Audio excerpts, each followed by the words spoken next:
Okay, in this lecture we're going to talk about how to find and delete empty cells that are outside of your range. Have you ever gone to print a simple spreadsheet and wound up having 8 pages come out of your printer for one little spreadsheet? This is why that happens. Many beginning Excel users think that if these are the only cells that have something in them, that they're the only active cells in their workbook.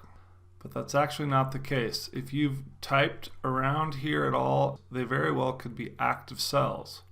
Now you might be asking, well, why does that matter?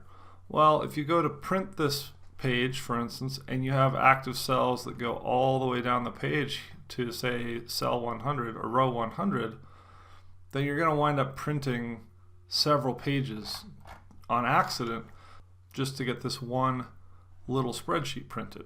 There are other instances, for instance, when you're doing mail merge, if you're taking a list of addresses to make envelopes, rather than printing off your list of 100 people, you might accidentally print off another 100 blank envelopes that only have a return address.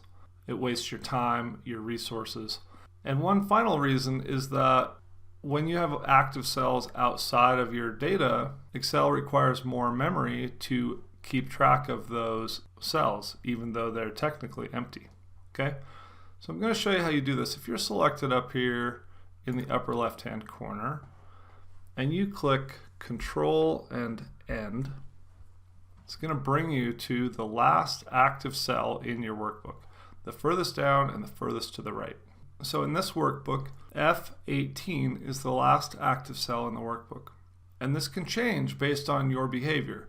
If I go over here to column I, 19, and I select that cell, and I type some numbers into there, and I hit enter, it activates that cell. Now even if I go back and I hit backspace and delete that, now remember I-19 should now be the last active cell in the workbook, and we can test that by going back up here, hitting Control End. And you see now, before where it was G18, it's now I-19. Because I activated this cell, and even though I deleted the values out of the cell, I didn't deactivate the cell. Okay, so there are several ways you can get rid of these active cells, but the best one is just to highlight all these rows and columns and delete them. Okay, so keeping in mind that we're at I-19, you can highlight them however you want. I'm going to go Control Shift left arrow and then Shift up arrow to highlight those. Then I'm going to go over to E and I'm going to hit Control, so I'm still selecting, and I'm going to select these with the mouse. So I've selected all of those cells plus some, which is fine. Okay, and then we can go up here and hit Clear and Clear All. And that should take everything out of those cells. Now, if I go here, you're going to notice it hasn't changed. I'm going to hit Control End. Now it still goes to that same spot.